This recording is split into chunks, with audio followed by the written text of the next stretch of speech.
78 Sports TV here with father, trainer, Mr. Kenny Porter, and former IBF welterweight champion of the world, Mr. Showtime Shawn Porter. How you guys doing today? 78, man. It's great talking to you. How are you? Pretty good, pretty good. Very impressive win coming off of Eric Bonet. You know, there was a lot of things before the fight, Shawn. You were supposed to fight Roberto Garcia. Something happened with him. He was not able to go.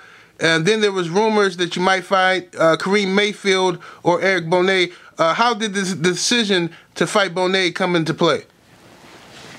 For me, the process wasn't very stringent or anything like that. It didn't stress me or anything. I'm in the back room waiting to get on the scale, and you know, they say, "Hey, Shawn, you're gonna get on the scale by yourself." I'm like, "Okay, that's fine. Nobody to face off with." I do my thing. Shortly after I get back to the hotel, my dad speaks to me, tells me that Roberto Garcia had an issue making weight. We're not going to fight him. And my dad proposed one name to me at that point in time. It was about an hour or so after the weigh-in. He said Eric Bonet might be the guy we're going to fight. So he says, you just stay focused on what you got going on. Don't worry about the thing. That's how we handle everything. I allow him to handle the business, and I stay focused on what I have to do in the ring. So, I mean, honestly, I went back to my room that night, looked at Eric Bonet a little bit because my dad told me he might be the guy. Went to sleep, woke up the next day, spoke to my dad, said, "Hey, who we got?" He says, "These guys are weighing in right now." At that point, Kareem Mayfield had made his way to the area. You know, I think it was it was a case point where it was going to be Eric Bonet, but we did have Kareem Mayfield on standby just in case. But it was from beginning to end. After we found out it wasn't Roberto Garcia, it was Eric Bonet, and that was a decision made by my dad and as well as Al Heyman and the promoter of the fight show. Okay. Brother Kenny, are you there? Yeah, I'm here. You know, first of all, I wasn't privy to how they made the decision on who they were going to choose. The information, the way it came to me, was that Roberto Garcia was still going to try to make weight. That was the night before the weigh-ins, that he was still going to try to make it. So, again, I didn't have any information in regards to what they were doing. It's not a decision that Team Porter had anything to do with. We didn't get to choose who we fought. Oh, okay. Our only concern was that we were going to fight. So, the next morning, the day of the fight, Eric Bonet was there at 8:30 in the morning. He weighed in. He had all of his medicals and information, and I think that was a deciding factor. Number one, that he was there and he had all the information that they needed, and also he was an Al Heyman fighter. So this was someone that they had chose to bring in, and he had been previously trained by Floyd Mayweather Sr. Yeah. So Floyd was training him. He was a Heyman fighter. He was already under contract. They brought him in. He passed all his physicals. He had all his medical information, and they cleared him to fight. A few hours later, Kareem Mayfield shows up, and you would think, okay, if this guy lives in California, why is he here at 12:30? But he got there about noon or so, and they basically said, okay, the other guy's already weighed in. The other guy has all of his medical and his information, so we're not going to use you. So that was their decision. We had nothing to do with it. Okay.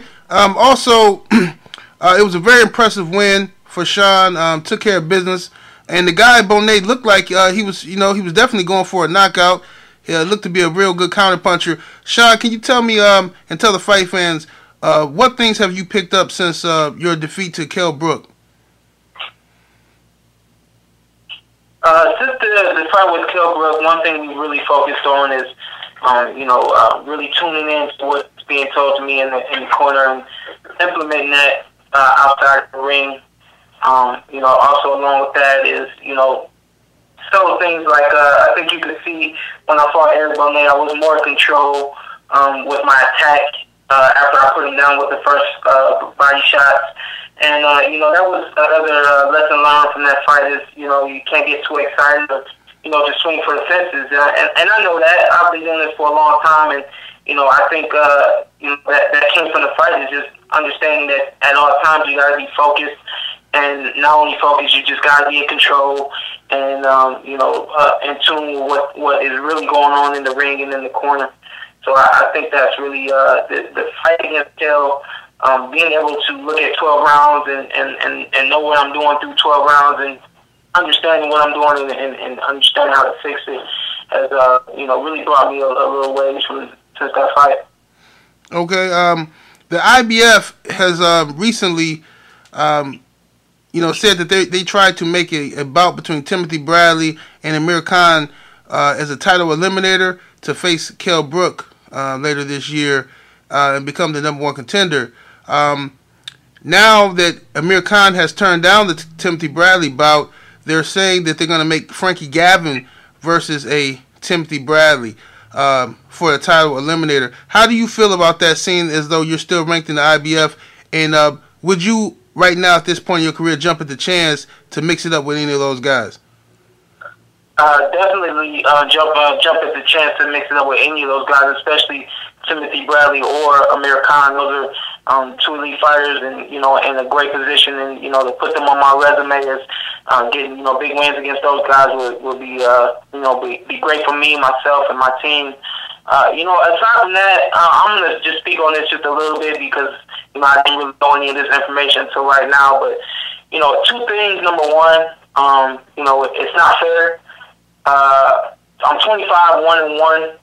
The guy that beat me and took the belt has not mentioned anything about rematching me, and neither has the IBF said anything to me about fighting in an eliminator or anything of the sorts.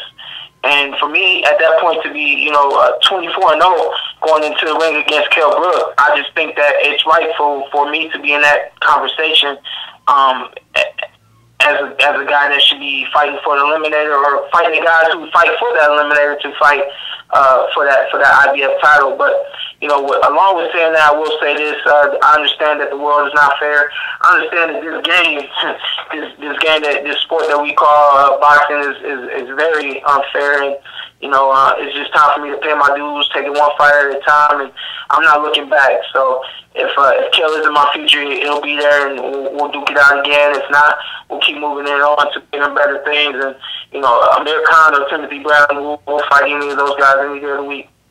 Okay, Mr. Kenny Porter, how do you feel about that situation? Do you feel that you guys have been treated fairly at all in regards to the IBF rankings and things like that? Because even myself, I don't understand how Shawn goes into the Brook fight being undefeated, and then after the fight, he's basically they pretty much are ignoring him, and guys like Frankie Gavin are higher ranked than he is. Pretty much, I don't care. You don't. I can't respect a situation that doesn't deserve respect. To give is to deserve. So we fought respectfully, and then after that decision, we're not receiving the same respect that we gave when we fought for the title. So with that being the case, the guy never returned my phone call when I asked him why we were dropped from the rankings.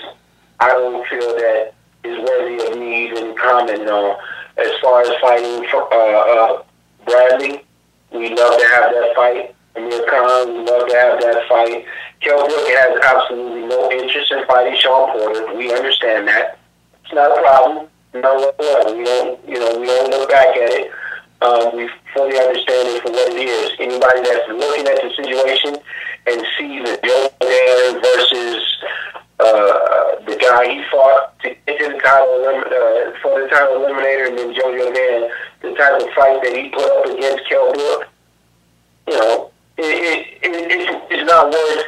it's not worth us spending any time, calling and asking any questions about it. So we're looking forward to the next fight, whoever that might be. If we can get Bradley, if we can get Amir Khan, Berto, Bronner, any of those guys, we're looking forward to it. But Kell Brook, he has no interest in fighting Shawn. That's fine. The IBF has no interest in having him fight Kell Brook. That's fine. IBF has no interest in us fighting, for the title eliminator. That's fine as well. That's all their choices. I'm quite sure that at some point in time, we'll get back in the ring with a good fighter, a great fighter, which was great as well, and we'll continue to move on. And if there's another, championship belt in 2015 available, we'll definitely take on that fight. Okay. Shawn, the welterweight division is stacked right now. One of the most times, most stacked time it's been in history, in my opinion at least. There's a lot of guys out there, potential matchups. Keith Thurman is out there. He's holding a version of the WBA belt. Is it time for you and Keith to finally get that fight on? You know what? That's a question you have to ask my dad. It's always time to fight for me. So we stay ready. We just did 12 rounds today in the gym, sparring, and then another 3 rounds straight catching mitts. So we understand the position that we're in right now. We have to always be ready, stay ready, and stay focused on what lies ahead of us. So for me, I just have to stay ready, stay prepared, and when they call on whoever name it is, I go in there and I take care of the business. Okay. How do you feel about that, Ken? You think Shawn and Keith would be a good fight this year? I think it's a great fight, but like I said, Amir Khan, Tim Bradley, Andre Berto, Keith Thurman, Adrian Bronner, all these are great fights, So we absolutely have no problem taking a fight against any of those guys. Looking forward to it. They all have, great records. They all have great fight styles. They all great fighters. We want to, separate ourselves and make ourselves great as well. So the best way to become great is to fight those guys. And we're looking forward to having a fight with all of those guys. Whenever we get a phone call, we're not turning it down. Keith Thurman's people call, we're not turning it down. Bradley's people call, we're not turning it down. Amir Khan, we're not turning it down. We tried to get the fight May 2nd, co-main event, and we all had to fight anyone in our weight class. No one took that fight. So, like Shawn just said, we just finished a few minutes ago sparring 12 rounds, and then he won another 3 rounds on the bench. He's in excellent shape. We're just waiting for the phone call. That's it. Okay. Well, I got you guys on the phone. I got to ask you about the biggest news in boxing right now, and that's Floyd Mayweather and Manny Pacquiao finally getting it on May 2nd. Can I get some predictions from you guys? Let's start with Shawn. Predictions for the fight? I think it's going to be a really great fight. 2 great fighters in the ring that night, man. I'm not really one to make predictions, but, along with fighting any of those guys my dad named, I'm more than willing to get in the ring with Manny Pacquiao or Floyd Mayweather after their fight. So, I understand there's no rematch clause, so maybe I'm next in line. We'll see. Okay. Ken, what's your take on it? I think Manny's going to give Floyd hell, but it goes to a decision, and Floyd wins the decision.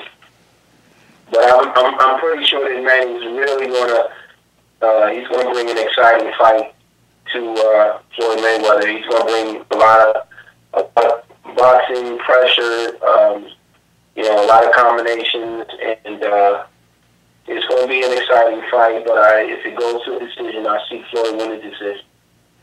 Okay. My last question for you guys: how many times do you guys want to get back into the ring this year? Are you looking just to get back in May, or because I know you made short work of Bonet? How many fights are you looking for this year, Shawn? You know what? When we first started trying to map out this year, I told my dad I wanted to fight at least once every season. That would be 4 times this year. Like you said, quick work with Bonet. As long as we can keep putting it down like that, we'll keep getting in the ring as many times as they'll allow us to. So we work hard, and we're always ready. Oh, that's good. What do you say, Ken? Yeah, I would like to get 3 more fights this year. 3 more fights. I would definitely like to see Shawn back in the ring within the next 6 to 8 weeks. He's in shape to go today. Like I said, he went 12 rounds today, and another 3 rounds hard pad work after that. So 15 rounds on the first day of sparring. He's in excellent shape. We just need a date, a time, a place, and a name. So yeah, I would love to see him go. I would love to see him go 3 more fights this year. All right, sounds good. I want to thank you, brother, so much for your time. Any last words for your fans out there, Shawn? God bless you guys, man. I appreciate everything you guys do for me. You guys show up and you guys really pour out your love to me. So God bless you guys, and you can follow me on Instagram, Twitter, Facebook, Showtime Shawn P. Thank you. All right, Brother Kenny Porter, thank you again for your time. And while you're on the phone, can you please clear up for the fans that you do not have a YouTube page? No, I do not have a YouTube page. I do not post. I do not leave comments. I do not put up pictures or anything like that. So someone is using my name without my permission.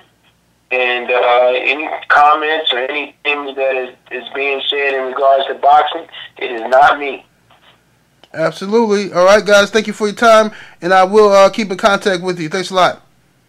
As a matter of fact, whoever you are, I would like to suggest to you that you cease and desist, because we are taking steps to have my lawyer contact YouTube and the people that put those videos together, and you will be reserving some papers here if you don't stop. So I suggest that you do.